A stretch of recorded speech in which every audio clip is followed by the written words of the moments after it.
こんにちは、よもぎ屋の仲間です。今日は小カンナの仕込み方について解説をしたいと思います。で、これ前に撮ってもう全部編集してみたら1時間半ぐらいになってて、めちゃくちゃ長えなと思って、なんかその辺の補足も含めて今ここだけ撮ってます。で、本当はもっと簡単にできますみたいなノリで作りたかったんですけど、あんま向いてないですかね。なんかどうしても長くなっちゃいます。はい。というわけで飛ばしながら見てください。はい、必要なところだけバンバン飛ばして見ていただければと思います。で、コガンナってすごい便利なんですよ。アラガンナなんですけど、アラガンナってあんまりいい響きじゃなくんですけど、その仕上げとかこうピカピカにするための道具ではなくて、成形に使う道具です。例えばこの弦のとかの R の部分とかをこれでこうジャリジャリジャリジャリ作って作ります。あとスプーンとか木べらとかも僕はこれで交換台で作ったりします。あと冬にこういう雪板っていうボードとソリの間みたいな道具っていうか遊びですね、遊びの道具があるんですけど、これも一回僕ジグソーでバーって切ってからこの交換台でジャリジャリ削るということをしています。なのでそういう R とかを成形するのに本当に便利な道具です。ちゃんとした道具屋さんで買うとあのマンダレ屋さんとかノブレハモンセンさんとかちゃんとした道具屋さんで買うと1個1万円以上します。1万から1万5千円とか、高いものだったら2万ぐらいとかいう値段で売られています。でもちょっと高いかなって思うんですけど、でもその電動工具と違って一生ものなんですよ。で、台が壊れるかもしれないですけど、台は作り直せばいいので、刃がなくなるまで使えますよと。で、本職の僕ですらこの刃がなくなることってないだろうなと思っているので、本当一生ものです。で、一生もの道具が1万円台で買えるって今の時代逆にすごくないですか？もう電動工具なんていつか壊れるじゃないですか。もう5年以内に多分買い替える。でもうスマホもうパソコンも全部そうですよね。もう5年ぐらいで買い替えないといけないっていうものの中、一生ものの道具が1万円台で手に入るって、いや本当にすごいと思うんですよね。でそして使ってて楽しいみたいな、もう素晴らしいです。でこの間僕このカンナ人作っていうんですけど、その職員さんが一個一個手作りしてるやつじゃなくて、多分工場で大量生産してるようなカンナなんですよ。そのメーカーが作ってるような。で、それでも大切に使っていて、この間先輩に今度道具屋さん行ったら買ってきてくれって言われたんで、この間行った時に値段聞いたら、僕これ前買った時1万4,000円違うわ、前買った時は7,000円とかだったのに1万4,000円とかなんですよ。だからもう倍ぐらい値段上がってて、なんかその要さんが言うには、もう売れないからメーカーもどんどん値段上げてるって言っていて、もう負の連鎖だと思うんですよね。売れないから値段上げる、高いから売れないみたいな、なんかそんな風になっていて、だからもうちょっと普及されてもいいのかなって思っています。その使えない古いものを無理やり延命することってあんまり意味がないとは思うんですけど、今なお使えるすごいいい道具なんですよ。楽しいし。なのになんかまだ淘汰されるには早いと思うし、なんかこれに代わるいい道具ってあんのかなって思うんですよね。いや、あればそれでいいんですけど、なんか木工ヤスリみたいなのって使ってても別に楽しくないですよね。別に木工ヤスリは楽しくないですよ。でもカンナは使ってて楽しいんですよ。だからそういう意味ではもう今のところ他に代わる道具ってないし、だからまだ淘汰されるべき道具ではないなと思うので、ぜひ特に DIY とかでやられてる人たちにはすごいいいと思います。そのものづくりってもう仕事でただ数こなさないといけないっていうのとは違う部分の楽しさってあると思うんですよね。そのものを作るプロセスが楽しいっていうのもすごい大事だと思うんですよ。もうその形だけ欲しかったら買えばいいじゃんって話なんで、じゃあそうじゃないところに楽しさがあってそれをやってる喜びがあるっていうののいい道具、それにはもうまさにっていう感じなので、ぜひぜひ使っていただければと思います。はい、なのでちょっと割高な感じはするんですけど、一生もの道具だし、使っててすげえ楽しい。なのでぜひ、使ってみてください。でちょっと難しいと思われるかもしれないですけど、その仕上げのカンナに比べたらそんなに難しくない。もう一回やっちゃえば、もう一回ちゃんとコツさえ分かればすごい簡単です。でしかも楽しい。何度も言いますが楽しいんです。本当楽しいんです。なのでぜひトライしていただければと思います。はい、ということですっごい長いです。本当長いです。俺本当編集しててもすっごい眠くなるんですよね。もう飲みの研ぎもそうですけど、もうすごい眠気と戦いながらもうやってます。だからね、もう編集の過程で何回も見るんですよ。本当にもう4回ぐらいは見るんですよ。もう4回ぐらいずっとこのジャリジャリやってるのとか見るの本当眠たいんですけど、眠たくて長いです。でも飛ばしながら見てください。でなんか変なとこあったら教えてください。はい、ということです。ではよろしくお願いします。カンナの構造の説明します。刃を抜くときここを叩きます。ここを叩いて刃を抜きます。で本刃、この、カンナの刃があって、これが、裏座と言います。でこれは、刃の、逆目といってめくれるみたいな、削れすぎるのを抑えるための道具というか仕組みです。でこれは後ほど後で詳しく説明します。台の仕込みの時に詳しく説明します。とりあえず裏座があって本刃がありますよと。で裏座がないやつもあります。1枚、刃だけの、1枚ガンナか1枚ガンナっていうんだっけ、1枚の刃もあります。で裏座付きがあります。はい、でこの裏座が開発されたのって結構またさらに最近らしくて、これができた時はかなり革命だったらしいですね。すごいよく研究してこれを考えたのってすごいですよね。解説しますか。逆目って何かっていうと、こういう部分のことですね。こういうやつとかこういう部分のもの。普通は削ったらこういうふうに全部きれいな状態で削れるんですけど、こういうふうに繊維が持ってかれているようなもの、これを逆目と言います。でこれは要はイメージ的にはこれにテープペヨって貼ってメリって剥がした時に持ってかれるやつあるじゃないですか。繊維がベリって取れちゃったみたいな、ああいう現象のことですね。要は刃が入りすぎて、その刃が本当は切れる刃、条件が整ってすごい切れる刃だったら表面だけをスッて削れるはずだったんだけど、それが引っかかって一緒にめくれてしまうっていうのが逆目が起きるっていう現象ですね。でそれが起きないように、するのがこの裏座という仕組みです。この辺を図で説明したいと思います。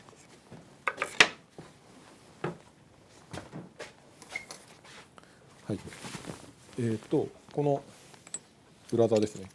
裏座はカンナを台に入れてギリギリ合わせた状態でこのギリギリに設定するんですね。その髪の毛1本分ぐらい 0.001 ミリとかですかねぐらいに設定します。でそうすることで刃の入りすぎを防げてくれるです。簡単に言うと。でこのカンナックスっていうふうに削っていくと、要は本当はスッて切りたかったところが切れずに引っかかって一緒にめくれちゃうっていうのが逆目が起きるっていう状態なので、こう入っていった時にまずここで裏座があることでそれ以上刃が入らない。でかつ裏座でキュンって折り返してくれるんですよね。それによってそれ以上入らずに押さえながらめくっていくみたいな感じのことがこれでできるという仕組みです。最初は1枚しかなかったんですよ。カンナの刃って1枚しか刺さってなかったんだけど、これが途中で開発されて出てきたと。もう超天才ですね。もうこれ考えた人マジ天才ですね。でも構造がシンプルなだけに特許とかっていうわけにもいかないですよね。すぐパクられるっていう。最初はただの鋼もついてないただの鉄板だったらしいですね。でもそれでだから本当考えた人頭いいっすよね。すげえなと思います。はい。なんです。だからもう英知の塊です。はい、というのが、仕組みです。で、使う時は刃にこう刃を入れて、で裏竿を入れて、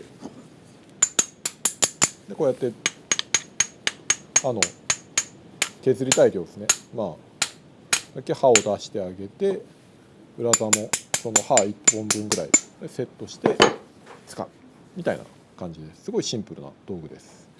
はい、で、刃の研ぐところから、まず説明したいと思います。刃を研ぐ上で、すごく重要なポイントがあります。この刃口って言ってる部分と、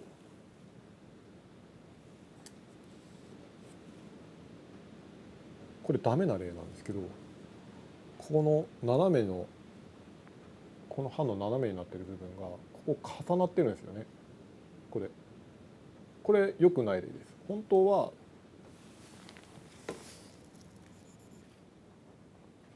こうなってないといけないです。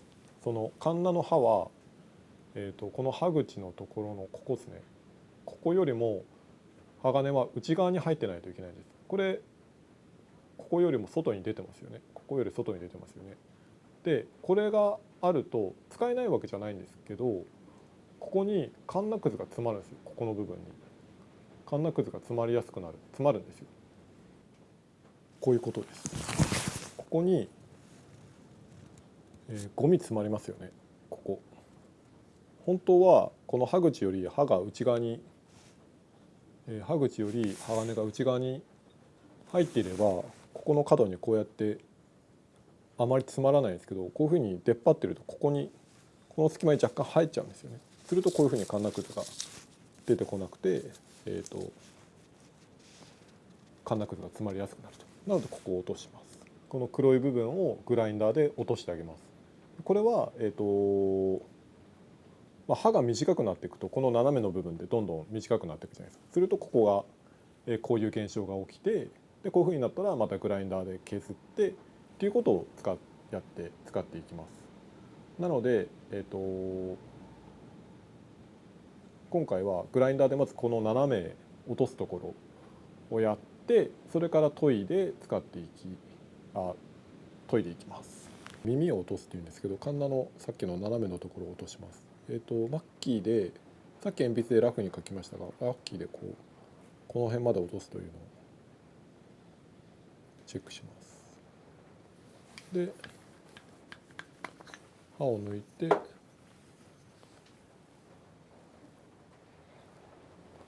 れですね、ここからこれですね。グラインダー当てるときに裏でが見えた裏でやった方がいいので、ここからこういう感じで。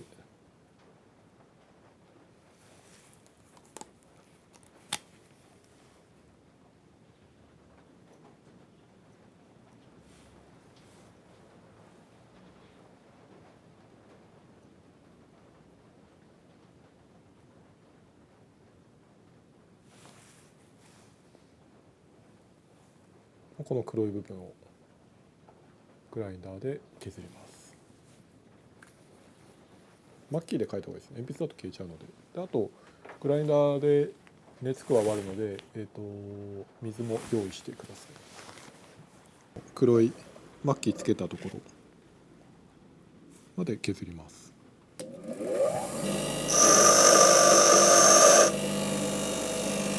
これも3秒ルールですね。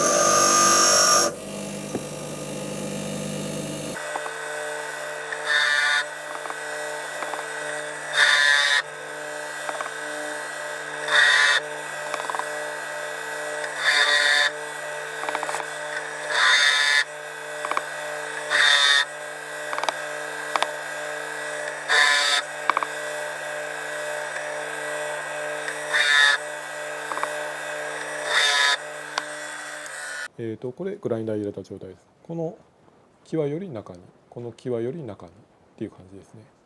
まあちょっと正直削りすぎたかなっていう気もしなくもないです。ただ使っていくうちにだんだん刃が短くなっていくので、これぐらいでもいいかなと思います。カンナを研いでいきます。でカンナを研いでいく時の、注意点は裏ですね。裏を出しすぎないというところですね。研ぐ行為自体はのみとほとんど一緒です。でただ注意が必要なのはこの裏を出しすぎないというところと、裏を出す時は、ここを叩いてあげるんですよね。ここを叩いて、全体をこうちょっと歪めると、曲げるまではいかないですけど、ちょっと鋼の部分を歪めてここを出っ張らせるんですよね。ここをちょっと折り曲げるみたいな、折り曲げるとかちょっと出すということをしてから、裏を研いでいきます。でこれをしないと、裏を叩かないで裏出しをするとどんどんこういうふうにベタ裏になっていくんですよね。これ全部当たっていくみたいな感じになってくるんですよ。すると裏の生命平度もどんどん落ちていくし、裏を研ぐということ自体もどんどん大変になっていきます。なのでこういうふうにベタ裏にならない、これ全部当たってるっていうか全部ピカピカした部分がこういうふうになっちゃうんですよね。裏隙がどんどんなくなってしまう。でそういうふうにならないように、ここを叩いて出っ張らして裏を出します。はい。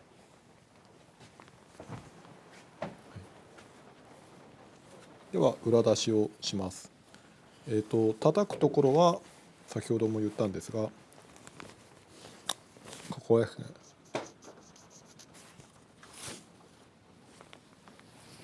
この辺りです。この辺を叩きます。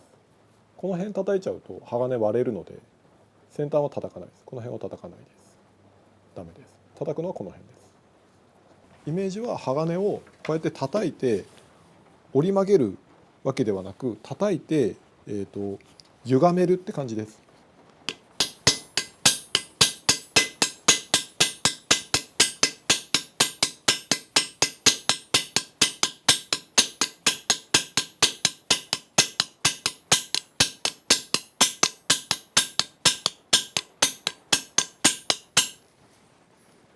で裏を見て、もしもなんかこっち側の方が裏の出が足りないなと思ったらこっち側を多く叩くようにします。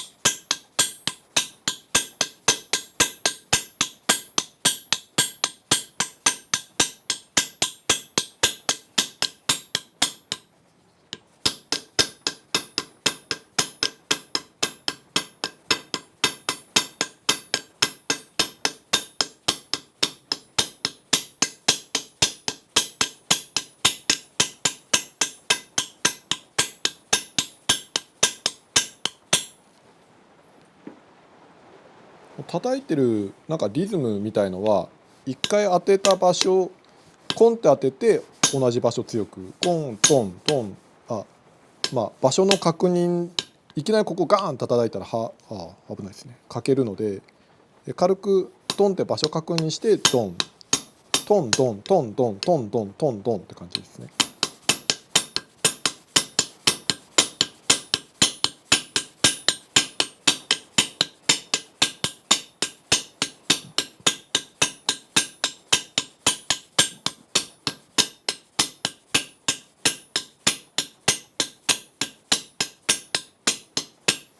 意識すると分かんなくなりますね。はい、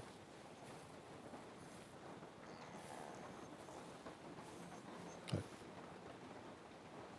でこれで一回、砥石に当ててみます。でまだ足りないようだったらまた叩くって感じですね。検証の旋盤で裏出しをします。まず鉛筆で砥石を平面にします。鉛筆で線を引いて、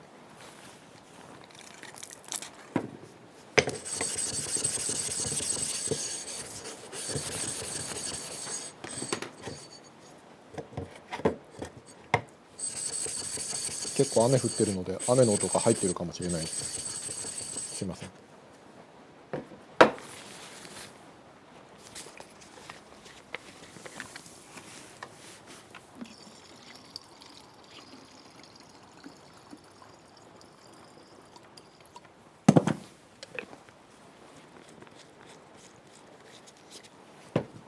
て研いでいきます。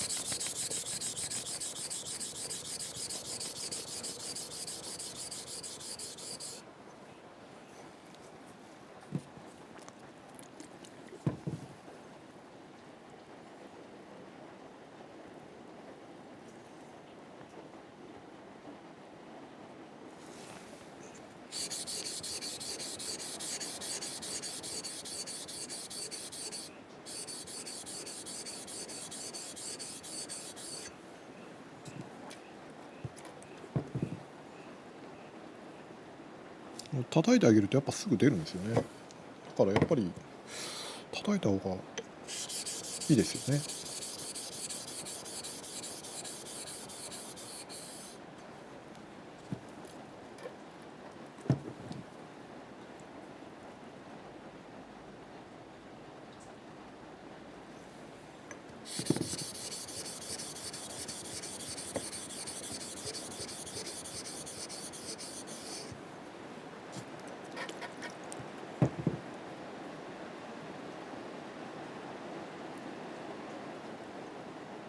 はい、こんな感じです。でこれぐらい出たらもう十分ですね。まあちょっと広げたぐらいなので、はい、こんな感じです。でこれで次、1000番6000番で裏仕上げて、表は裏は OK ですね。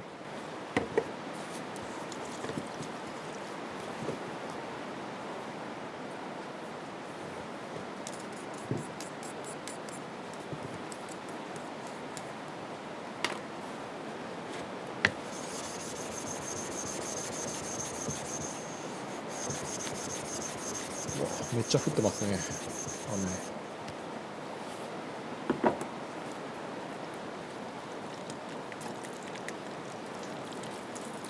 はい、ちょっと聞きにくいかもしれないですけど、すいません。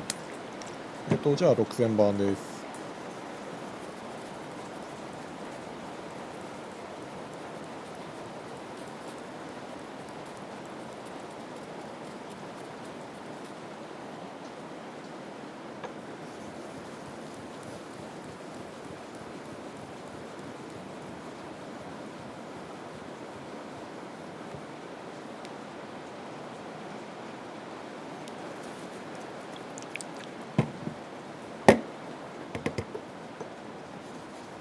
寸八のカンナと違ってやっぱり小カンナなんで刃が小さいので研ぐのもすごい楽だし、でだいたいバリ取ったりとか成形したりとかっていうのにそんなに刃の幅いらないですよね。仕上げるわけじゃないので。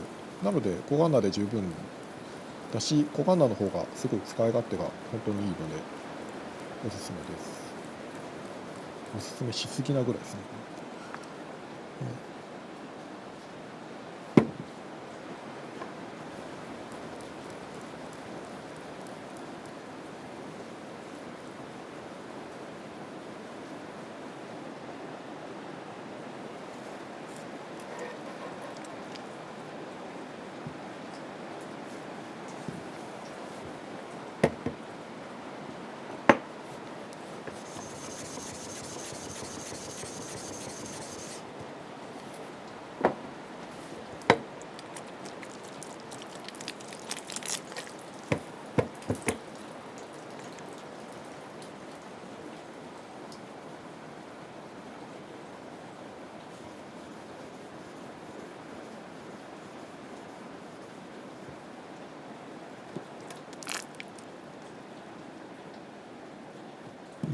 いいですね。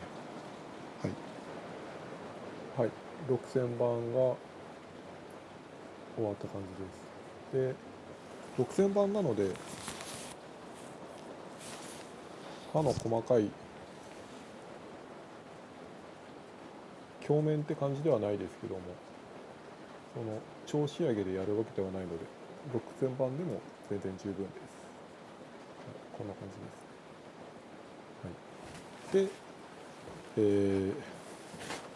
次表を研ぐんですが、さっき叩いたし、グラインダーかけてここのバリ結構出てるので、1000番いきなりいくとちょっと砥石が傷ついてしまう恐れがあるので、一回刃を落とすというか、そのバリ取りみたいな感じで粗度を1回かけます。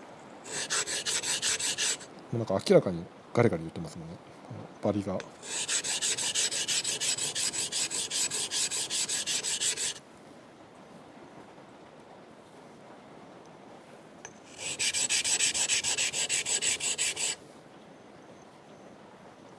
油断すると剥がりついちゃうので、これぐらいでバリ取れれば OK です。でまた旋盤で表を研いでいきます。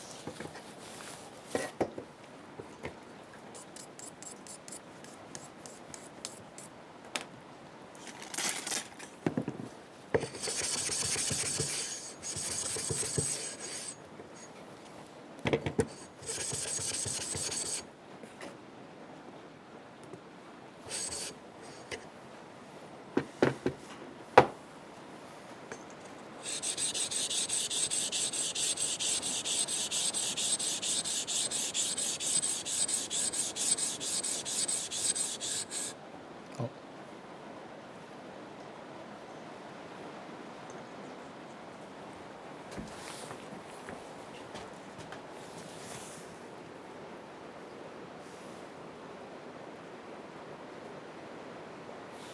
カンナの持ち方はこう指で挟んで、こうとこう、こういう感じですね。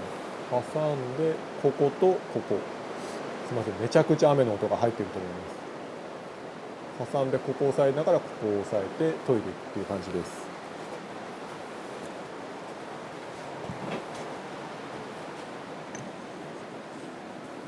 こう挟んで、ここの先端とここ、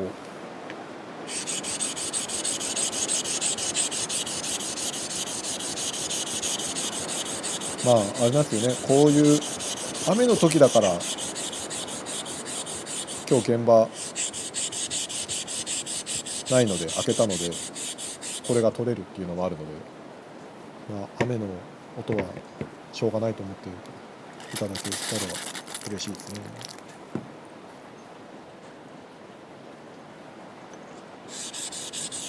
まあ雨の音は許していただけると嬉しいです。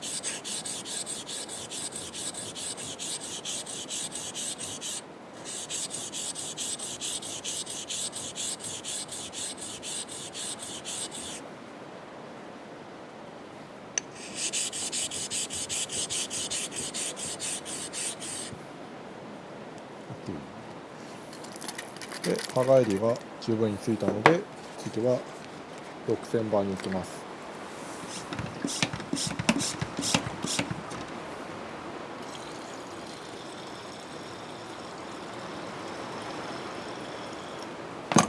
あ、6000番じゃなくてせっかくなので2000番間に入れますか。まあ、そのまま6000でもいいですし、もしも2000番とかあれば一回2000番ちょっと刃が粗すぎるかもしれないので、すげえな、2000番を1回入れて、それから6000で最後終わるというのでもいいと思います。の方が本当はいいと思います。でもまあそんなにいろいろ買い揃えすぎても大変だと思うので、中戸と仕上げ一つあれば、一つずつあればいいのかなとも思います。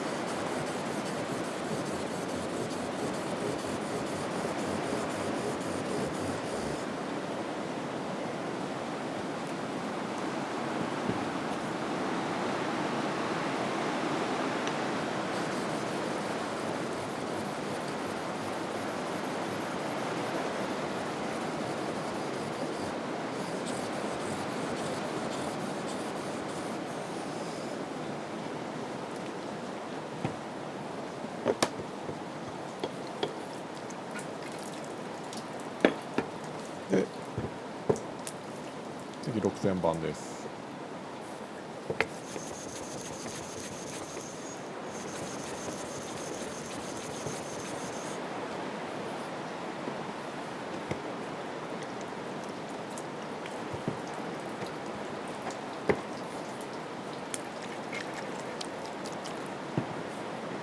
仕上げに移るときはなるべく水かけて戸ぐそとか中戸の戸ぐそとかが残らないように一回きれいに水洗いしてから仕上げ戸に移るようにしてください。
で、研ぎ目が変わったので刃返りを取ります。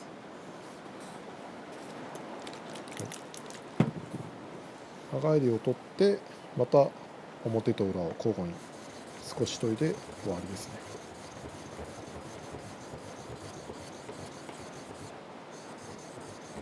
今砥石は半分、こっち半分でしのぎ目を削ってこっちは裏を研ぐ用というふうに最後の段階は分けます。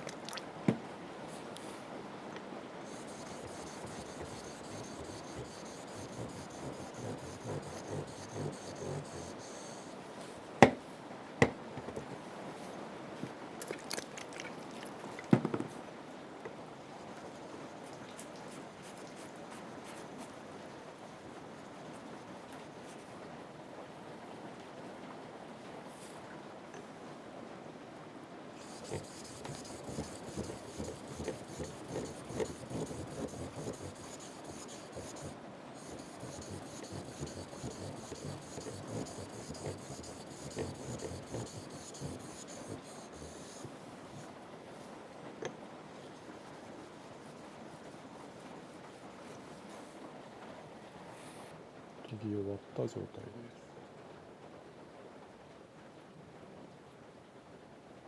す。大事なのはこの歪みがないことですね。表面であること以上にこの歪みがないというのを確認してください。あとですね、そう、カンナの刃の形があって、これ本来は仕上げのカンナとかってこれ書いちゃいますけど、仕上げのカンナとかは基本的にはこういうふうに凸にするんですよね。すごい大げさに書いてますけど、でここ高いところと低いところの差は髪の毛1本分とか2本分ぐらいの差で刃をちょっと丸くします。でそれは仕上げなので削った時に、四角い刃で表面を板を削ると段差できちゃいますよね。角張ってると。でそれを避けるためにこういう R にします。でも小カンナで成形をするためのカンナなのでまっすぐで大丈夫です。なのでまっすぐ研いでます。仕上げで使うわけではないので別に丸くする必要もないし、ガミができて困るみたいなことの使い方しないのでまっすぐ研いで大丈夫です。はい、なのでそういう意味でも研ぎが楽ですよね。はい、なのでその寸八のカンナの常識というか、教科書通りだとその凸にしなさいとかっていうふうに書いてあると思うので、それにとらわれてるとすごい大変だと思うんですけど、なんか大ごとな感じがしちゃうんですけど、別に仕上げで使うわけじゃないのでまっすぐの刃で大丈夫です。はい、で、研ぎ終わりました。で次に、裏座と本刃の調整をします。次に裏座を研ぎます。裏座に関してはその基本もう研ぐのは一生に1回ぐらいですね。多分1台につき一生に一度は言い過ぎか、まあでも1回やったらもう基本研ぐことはないです。というのも刃を潰して切れ味が必要なものじゃないんですよね。なのでもう1回研いで形作ったらもう研いだりしないです。なぜかというとこれ刃潰してあるんですよ。その先ほど説明した裏座は、鋭利であることが大事なのではなくてここなんですよね。ここ刃が潰れてあってここでカンナクスが当たって折り返すのが大事なので、刃は一回鋭利な刃を作ってから刃を落としてこういう刃を作ります。なので摩耗するわけではないので一回作っちゃえばそのままずっとです。特に解くこともありません。なのでもう出来上がってるんですけど、一回それをせっかくなので裏もそのまま平らに裏出しをして叩かなくていいです。まあ買って裏研いであまりにもひどかったらあるんですよね。俺も裏座一回買って地金入ってない裏座だったとか、もうなんか裏座って、大した重要なものではないので粗悪なものが多いというか、ちょっとみたいなものって結構多いので、もしもあまりにもひどい裏だったら叩いて出した方がいいですが、基本的には買ってそのままで大丈夫だと。そっか、中古でリサイクルショップで買ったやつとかはあれかもしれないですね。一回ちゃんと裏出ししてフラットにしないとダメですね。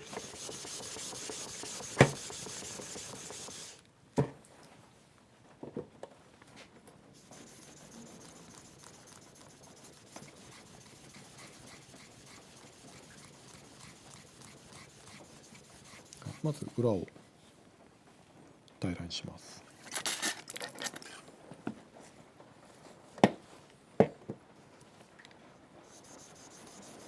裏座の切ないところは一回刃をつけても全部落とすのが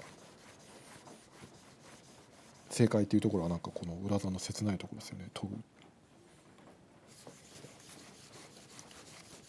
ぐ。でも裏を平らじゃないとカンナと本刃と乗せた時にカタカタすると言いますか、ちゃんとぴったりくっつかない原因になるので、あとは使っていくうちに歪むっていう可能性はあるかもしれないですね。そういう時はやっぱり直してあげないといけないです。でもいずれにしてもそのアラガンナで使っているような裏座なのでそんなに神経質にならなくても大丈夫だとは思います。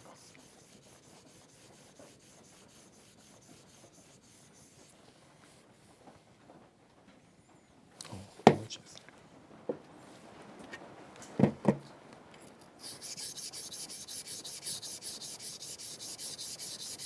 ちょっと刃の6000番に移った時の当たりが悪かったのでもう一回1000番からやってます。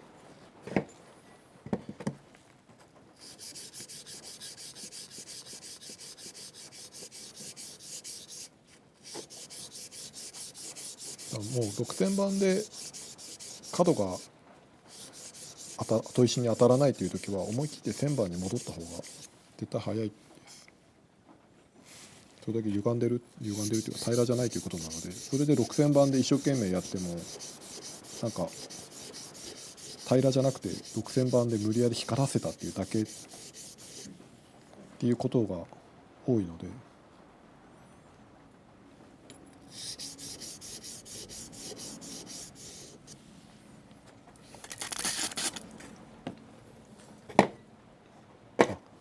もしも薄削りとかに興味がある方は多分この動画は参考にならないと思います。そういうのではない。普段使いのカンナをサクッと仕上げるというのを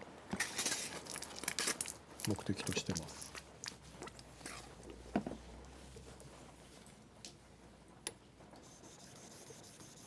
仕上げるじゃない、サクッと仕込むを正解というかを目的としています。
いいですね。はい、裏が研げました。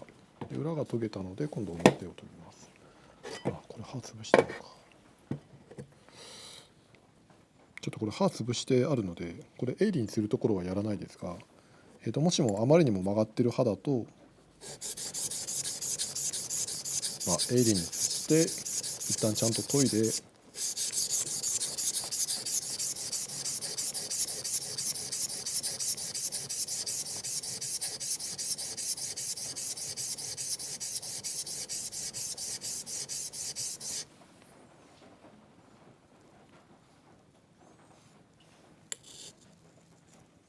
こういうふうに一回全部刃返りがついてっていう工程をまでやって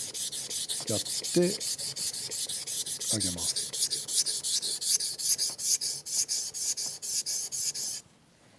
はい、今ちょっとごめんなさい、刃潰してあるんでそれまではやらないですね。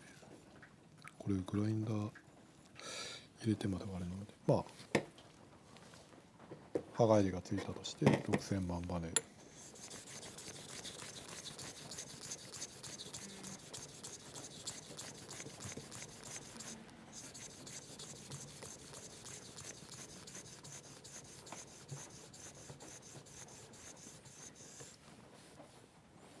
研いで、6000番まで研ぎました。で研いだら、刃を潰します。でこれはこうですね、こっち向き、こう裏を自分の方に向けるのではなく裏をそっち側ですねに向けてちょっと倒します。5度ぐらいですかね、5度10度ぐらい倒して刃を潰します。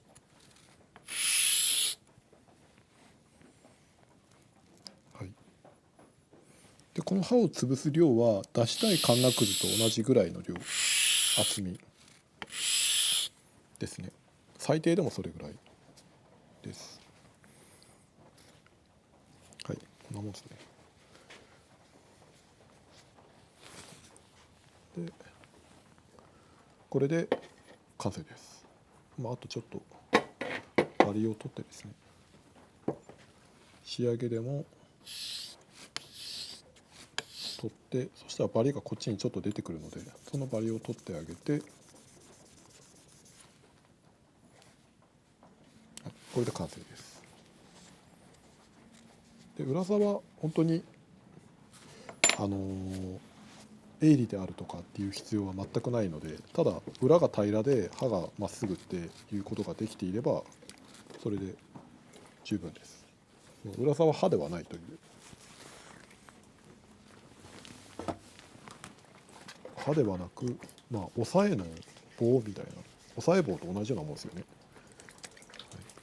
裏刃は刃ではないよという裏刃の調整をします。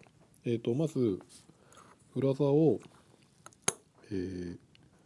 この本当の刃からカンナ刃からほんのちょっと髪の毛 1,2 本下がったところにセットします。でこの状態で、要は裏とぴったりくっついてないといけないですよね、刃の裏と。で今ガチャガチャ言ってますよね。これがないように調整するということをします。今こっちでカチャカチャ言っているので、その対角のここですね、ここなのでここを叩いて、ここの地金を出してこのカチカチを言わないように調整をします。この金床を使います。こうやって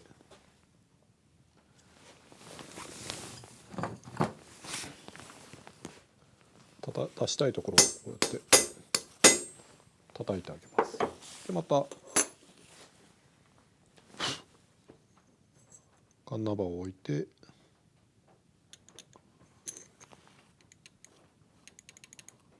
まだカチカチ言いますね。なので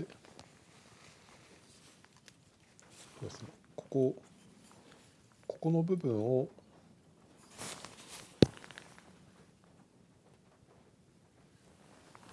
この角、ここのラインをこの金床の角に当てて叩くって感じですね。当てて、これはもう折り曲げてあげるイメージです。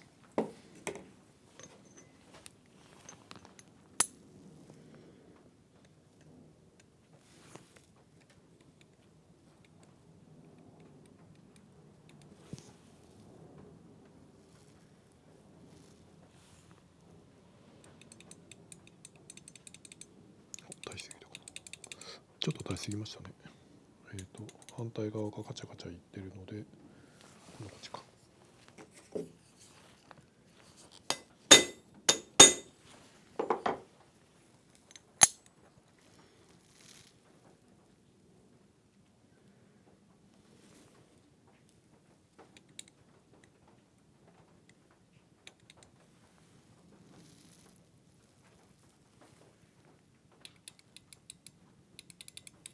出ますね。これどっちだったっけ。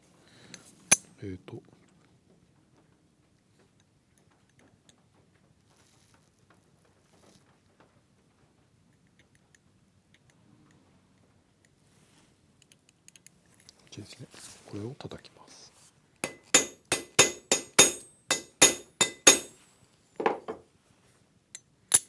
で叩いてあげるか、あとは逆に引っ込ますっていうパターンもあるし、あとはヤスリで金物ヤスリで削って最終調整するっていうやり方もあります。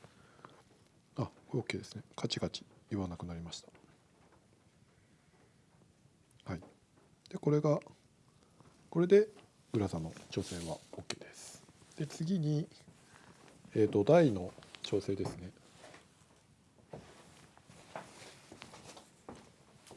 はい。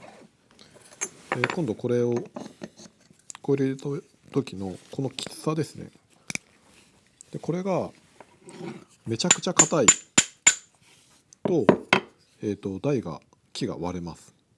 で次に、台に刃を入れる時のこのきつさの調整をします。これがきつすぎると台がパキッて割れちゃったりとかするので、手でグッと入れても刃が出ないぐらいでも、あとちょっとで出るかなっていうぐらいですかね。で剣能で叩いてこれで十分出てますっていうぐらいの強度、きつさに設定します。で今もこれ調整してあるのであれなんですが、この調整の仕方はこの裏面をこういうふうに鉛筆で黒くします。でこの刃を入れますと。で入れた時に黒くついてる部分、こういうふうに黒くついてる部分っていうのが、刃が当たってるというところになるので、そこを削ってあげて、でまた入れて削ってという調整をしてあげます。でそれできつくないちょうどいい具合に調整をします。でそれの、緩くなってしまった場合の対処方法があるので、そっちをまず説明して、それをやるときつくなるので、それきつくしてからまた今度入れていくっていうのを解説するということをやります。もしもこれが緩い場合は、ここに紙を入れるっていうやり方もあります。なんか厚紙ですね、はがきとかを入れて糊で厚紙を貼って、これで緩くなったら調整、ギュッとやるよっていうやり方あるんですが、それだとそのきつさの調整ができないんですよね。紙削れないので調整ができないです。なので僕はこの瞬間接着剤と瞬間接着剤を固めるスプレー、っていうのがあるんですよ。アルテコスプレーっていう、これ大工さんなら結構皆さん知ってると思うんですけど、これをかけるとすぐ固まって、硬化促進になると。すごいんですよ。固まるの早くなって白くなるのを防いで、盛り上げとか充填とかも作ることができるという優れものです。でこれを使って、ここをちょっと持ってあげるんですよね。で持ってあげるときつくすることができるので、ということをやります。使うのは瞬間接着剤とアルテコのプライマーのスプレー、あとノコクズですね。ノコクズです。できつくします。でまず、丸ノコとかでも何でもいいんですけど、ちょっとノコクズを作ります。粉ですね。木の粉が欲しいんですね。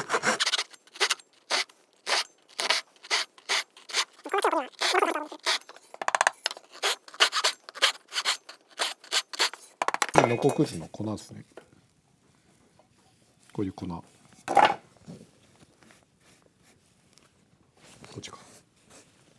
こういうノコクズの粉を用意してあげます。で、この入れる部分、滑り勾配なんだっけ、表なち、ここの部分ですね。斜めの部分に、瞬間接着剤を少しピローっと塗ります。で塗ったところにこの木の粉を少しまぶしてあげます。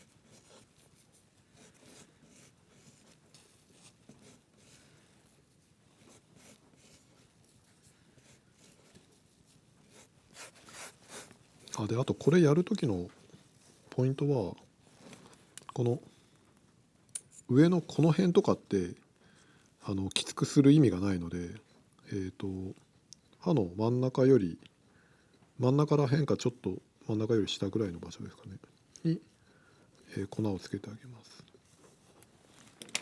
粉をまぶすって感じですね。で結構本当デリケートなんですよ。本当1ミリ2ミリっていう単位じゃないので、この深さのきつさの調整って本当ちょっとで大丈夫です。でこの粉入れたら今度ピーッと固めてあげると、以上です。でこれで、ここに厚みができました。ここですね。ここに十分な厚みができたので、これをさらっと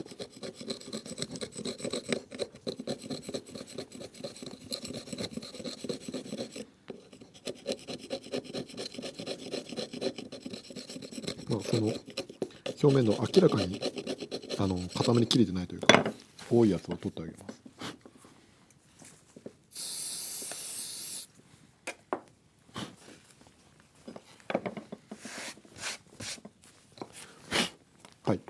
で、これでこんなにきつくなりました。もう全然入んないぐらいきつくなりました。なのでもしも取りすぎて緩くなってしまった場合とか、あとリサイクルショップで買ったもうガバガバのやつとか、そういうのはこういうやり方で全然再生することができます。厚紙挟むより全然調整できるので、こっちの方がいいと思います。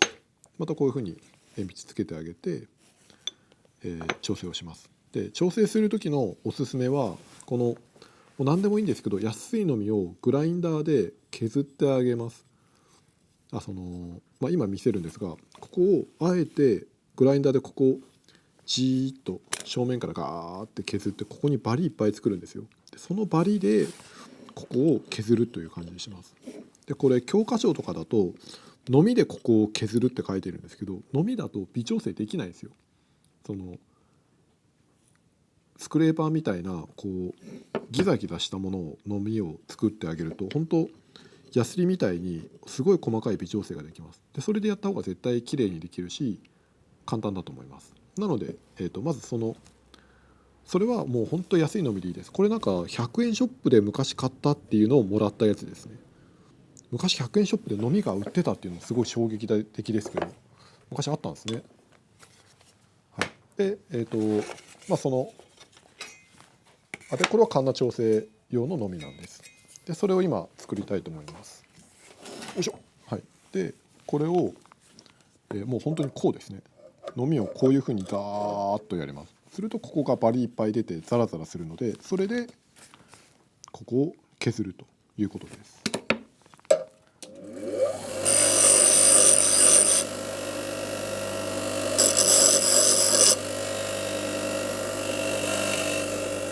は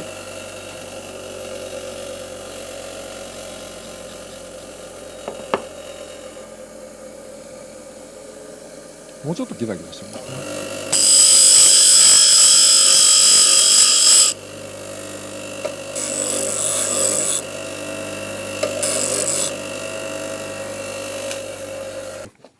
このギザギザが砥石とかだとこのギザギザを出せないんですよね。そのグラインダーでその刃を潰すっていうことをしないと、そのうまい具合ないいものができないです。でこういうふうに入れて当たってるところをちょっとずつ取っていきます。で今はもう明らかに多めについてるので少し多めに取ります。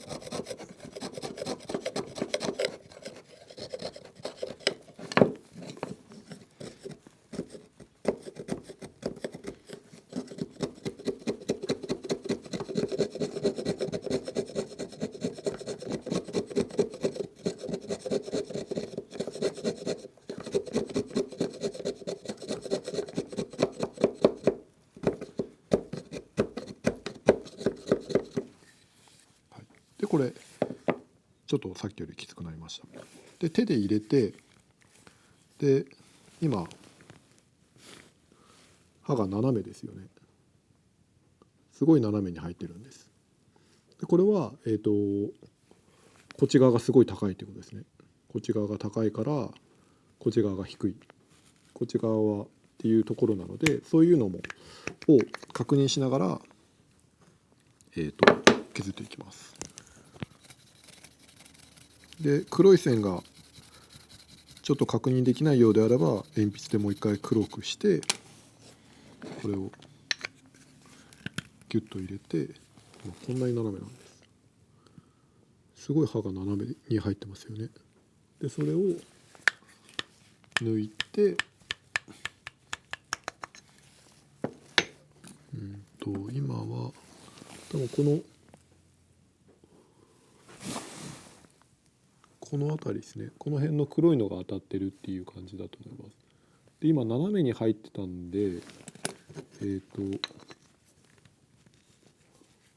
こっち側が高いのか、多分この辺が高すぎるってことなんですよね。なのでこの辺をちょっと落としていきます。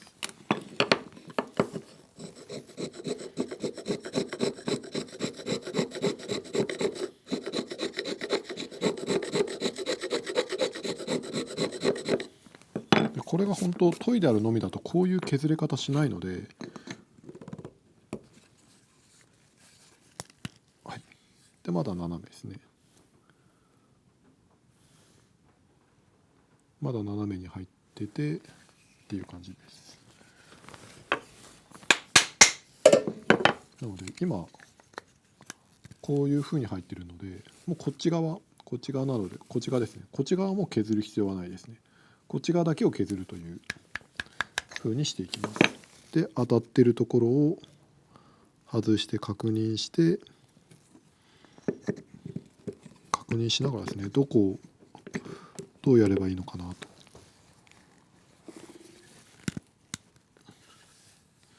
こっち側は入ってくんだから、こっち側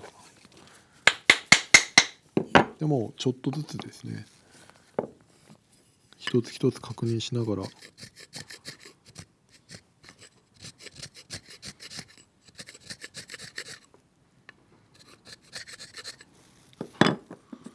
入れていきます。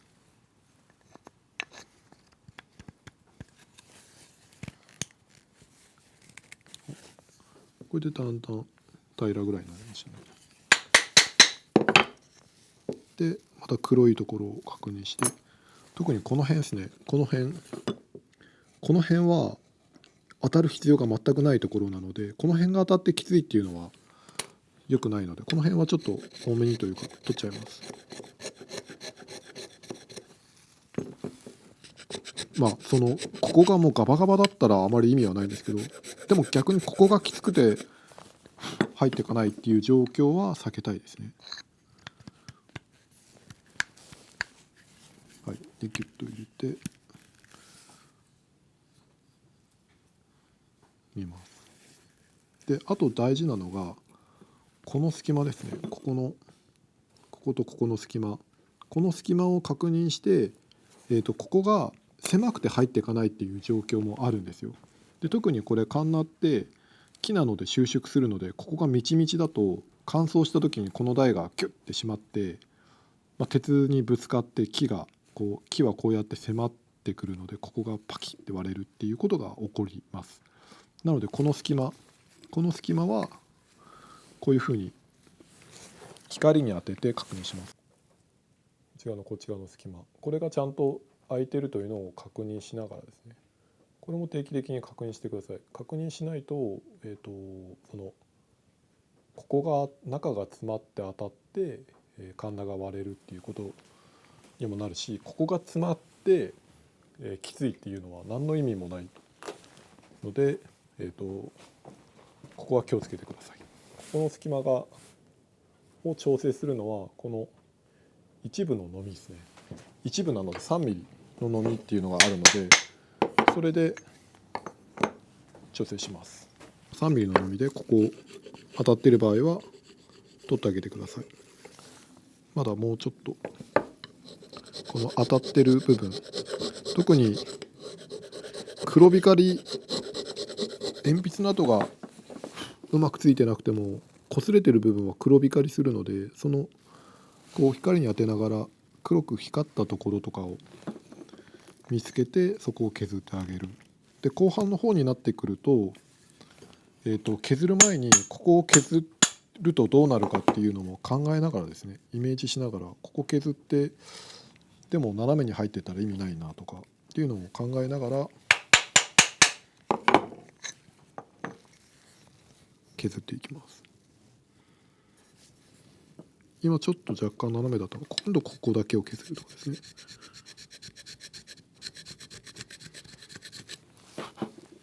はい、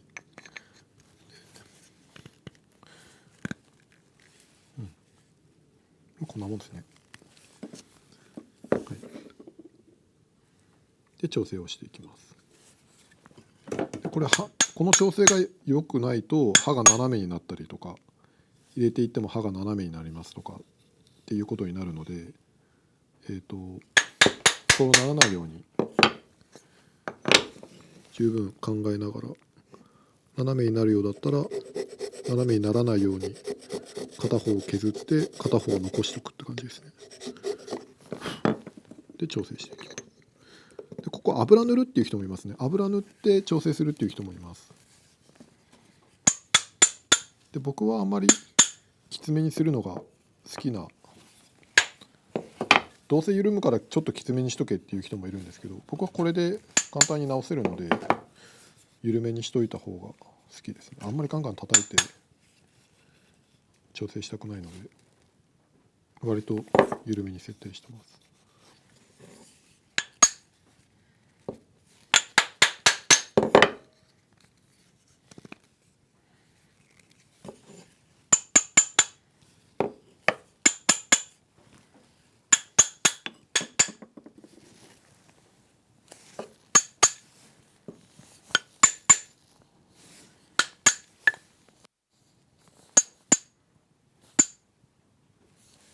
こんなもんですね。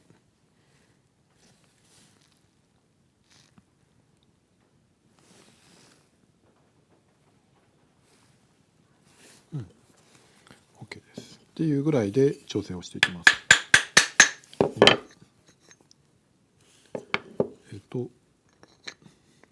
グッと手で入れて、あと 1,2 ミリでちょうどいいぐらいのきつさにしたら、あとはハンマーで剣ので叩いて、上げます。で実際に出すところまで左右に振るところもですね確認して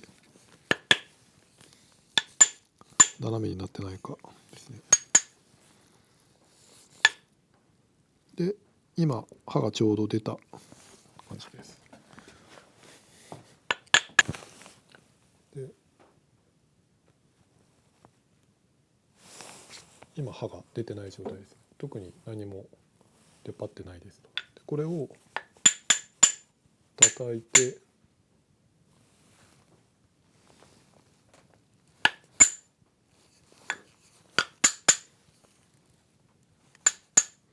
ちょっと多めに出します。この黒いの見えますかね。黒いの、これが刃が出てるって状態です。でこれをこれだ、この黒いちょっぴょんって出てるのが刃です。でこれが、平行に出るように調整して、今分かりやすく多めに出したのでちょうどいいぐらい、削ってみて、ちょうどいいぐらいまたさらに調整するんですけど、大体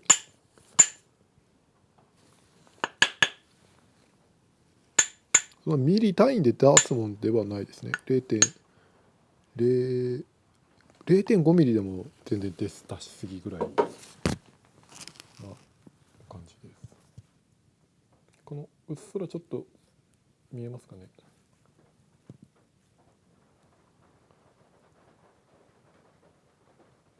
これぐらいですね。出してこれぐらい。っ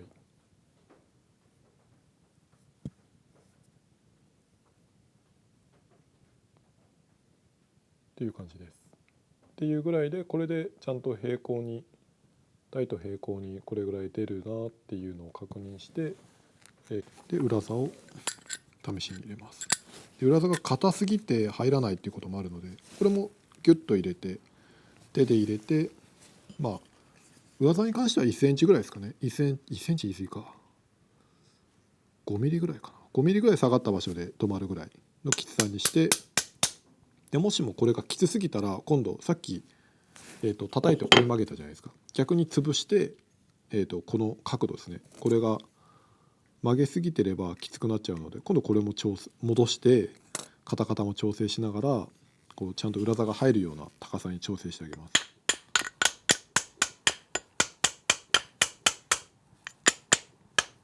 でちゃんと裏座も紙1本分ぐらいですね、この刃から1本分中に入ったぐらいの場所まで調整して、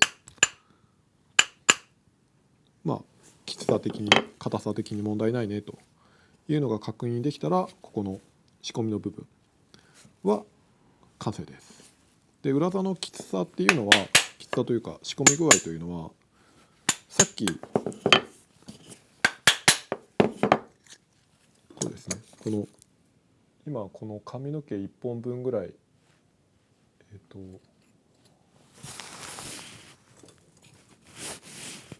こう刃があったとしたら、こういうふうに入れていって、これぐらいですかね。これぐらい本当こういう風に見えるしかないんですよね。ここの刃とこの裏側の先端で髪の毛1本分ぐらいっていうところに調整をします。でこれをこの台のこの覗いた隙間からこういうことですね。この斜めなりにこういう感じですね。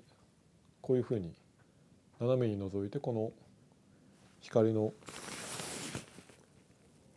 ピカッと光ってるこの鋼のシルバーのラインが髪の毛1本分になるようにこれですね。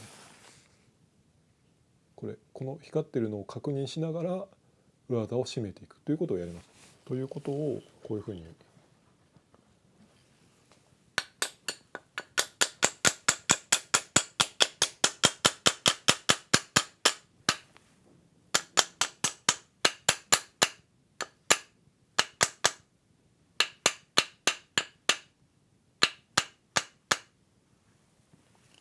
こういう感じです。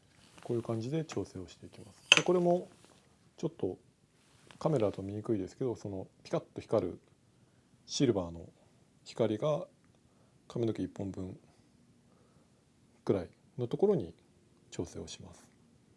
でこれで、使える状態になりました。であとはこの裏ですね、裏の調整をします。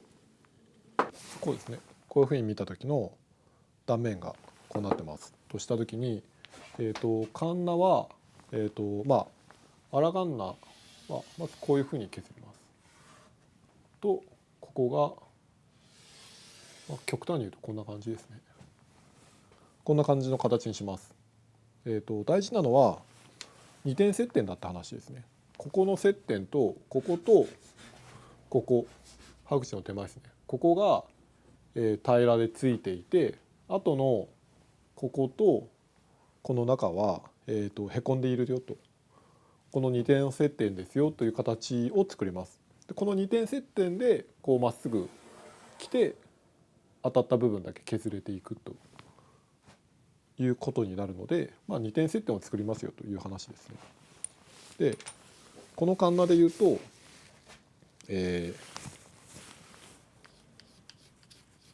ここの部分とこの真鍮の部分ですね。ここの部分とこの真鍮の部分だけが、当たって他はへこんでますよという状態を作ります。そうすれば、カンナの仕込みは終わります。以上って感じですね。で、これを台直しカンナとかって四角いカンナでこうやってガーって削るんですけど、それでやるとすごい大変なんですよ。なので、紙やすりでそれをやります。まずやりたいことはここですね。まず一回これ全部鉛筆をします。砥石と一緒ですね。砥石と一緒で、全部一回鉛筆をつけます。こういうふうに鉛筆をつけます。で、あとは平らなものに紙やすりを貼ります。でこれは氷結ダイヤモンドの使い終わったやつですね。これもちょっともうあともうなくなっちゃったんです。あとほんとちょっと地金が出るという状態なので、これもう使えなくなりました。でこの裏に、この粘着の紙やすりですね。120番です。240番とかはダメですね。180番。120番がいいと思います。でこれ貼ってあげます。で貼って、でカンナの刃は入れた状態にします。でも刃が出ちゃうと紙やすりで刃がボロボロになるので、ギリギリぐらいですね。ほんのちょっと引っ込んでるぐらいにしてください。こうやって触って引っ込んでるなというのを確認してください。でこれが緩すぎるとこの刃を仕込んだ時にどうしてもここが膨らむんですよ。この刃の後半の方が膨らむので、その緩めですごい緩い状態でこうやってヤスリでやって実際に使う時ドンドンって叩いたらめちゃくちゃここ出るみたいな話になるので、なるべく刃は出しつつかといって紙やすりで削れたら切ないというところで刃を引っ込めてください。で裏側も結構圧力かかるので裏側締めてください。で刃も、ちょっと引っ込んでるぐらい、1ミリないぐらい、1ミリぐらいかな、1ミリぐらい引っ込んだ状態にしておきます。でこの状態で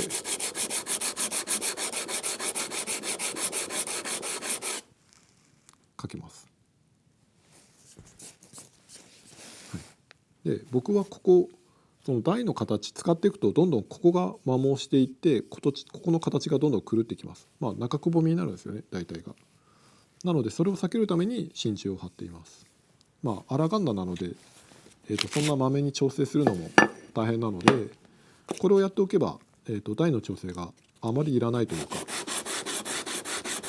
すごい狂うこともあんまりないので、これで削ってあげます。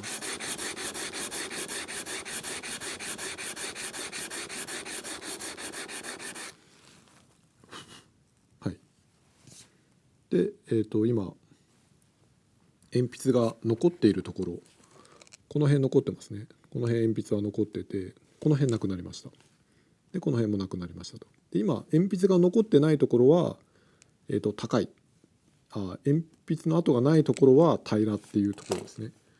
で、ぶっちゃけここはいらないですよね。ここはいらない。ここは逆に、でここもいらないですよ。でこの鉛筆が残ってて正解です。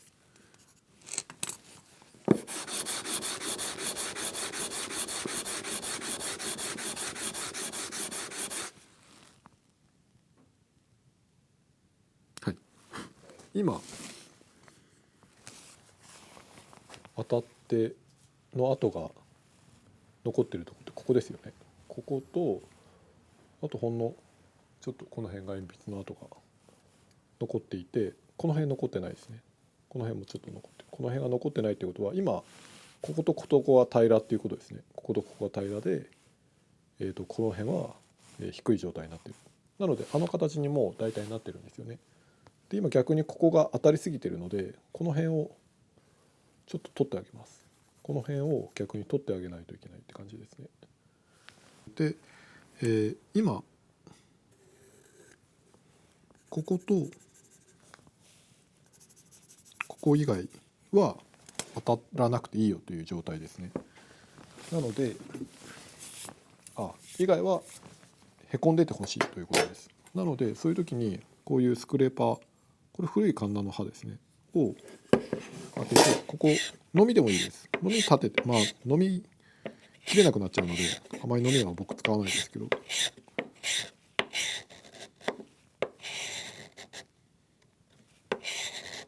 こういうふうに削ってあげます。でこれ下刃定規という定規なんですが、これでこういうふうに見ます。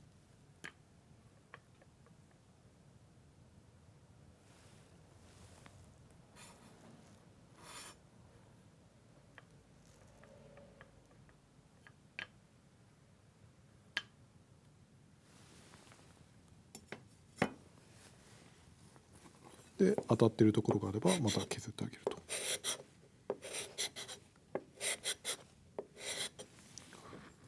いう感じです。はい、こういう形ですね。これを奥から手前に向けてこうやって確認します。今2点接点になっているのが分かるでしょうか。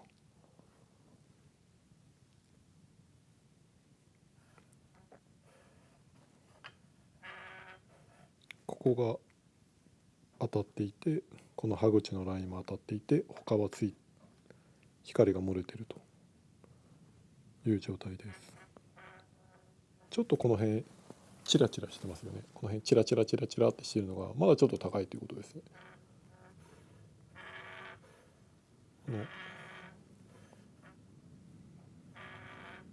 今のこの辺ちょっとチラチラチラっとしているのが、もうちょっと先端を落としてもいいぐらいです。で裏は第一リットインですが、後ろの方は全然隙間が空いてますと。であとここですね。ここ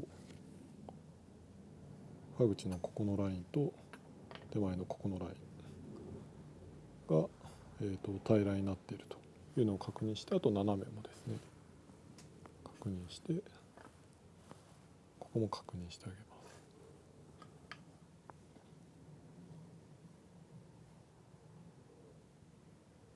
す。はい、見えますかね。ちょっとやっぱこの辺が高いですね。真ん中というか、やはりちょっとこの辺高いですね。この辺が高かったので、またスクレーパーで落とします。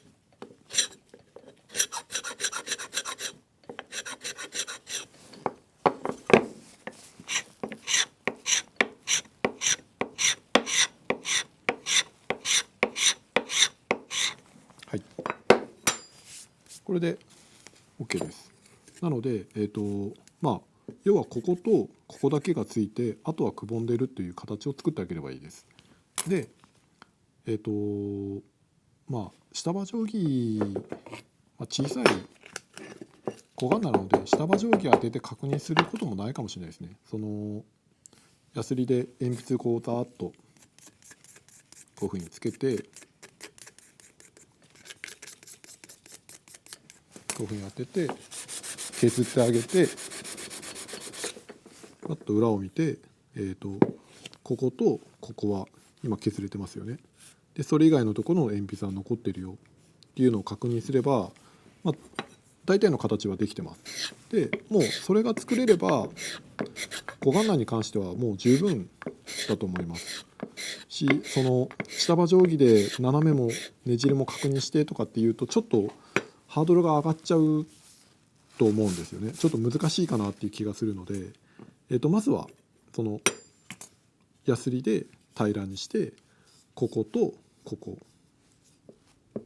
こですね、こことここだけが当たって、あとはついてないよっていう状態を作ってください。それで大丈夫です。で取るのもこういうスクレーパーで取ってあげれば十分です。でこっち側はこういうふうにヤスリに半分ぐらいこうお尻だけ乗せて、こうやって削ってあげれば取れるので、特に台直しカンナとかを使わなくても十分カンナの形は作れます。あとちょっと注意することがあるとすれば、ここですね、この刃の横のここが意外と盲点で、このスクレーパーとかでだいたいここから落とすじゃないですか。この刃のここからで、ここ残っちゃうことあるんですよ。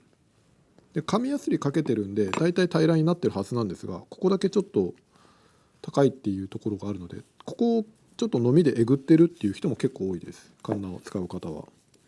でそれもスクレーパーでここ当たらないようにちょっと刃の横のここですね、盲点って言ってるのはここですね。この場所とここの場所が意外と高くなっちゃうことあるので、ここはのみでえぐるでもいいし、スクレーパーでこういうふうにここだけ取ってあげてください。はい、まずはその下刃定規とかを使わないでも紙やすりで、平らなもので、やってみていただければいいのかなと思います。でこれでカンナの仕込みが以上です。見落としがちな点として、ここですね、ここの部分以外にここ刃の、裏の方といいますか、ここの部分が、刃を最後に出すトンって言った時にここが出てくる時があるんですよね。その刃を調整する時っていうのは、下刃を調整する時っていうのはここから出ないようにギリギリで設定して、調整ペーパーかけて調整して、で OK ってなっても最後にドンって出した時にここがちょっとポコッと出てくるということがあるので、よくここを見落としがちになります。なので、ちょっとそこの点を、ここが出てくる可能性があるよというのを頭に入れておいてください。そのアラガンナなのでそこまでシビアな調整する必要はないんですが、ここが出てくる可能性があるというのだけちょっと頭に入れておいていただいて、なんかもしもうまくいかないなとか、なんか変だなってなった時にちょっとまずここを確認していただければなと思います。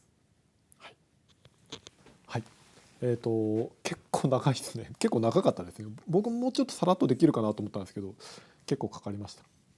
ありがとうございました。すごい長いのでありがとうございます。すごいカンナってやっぱり便利なんですよ。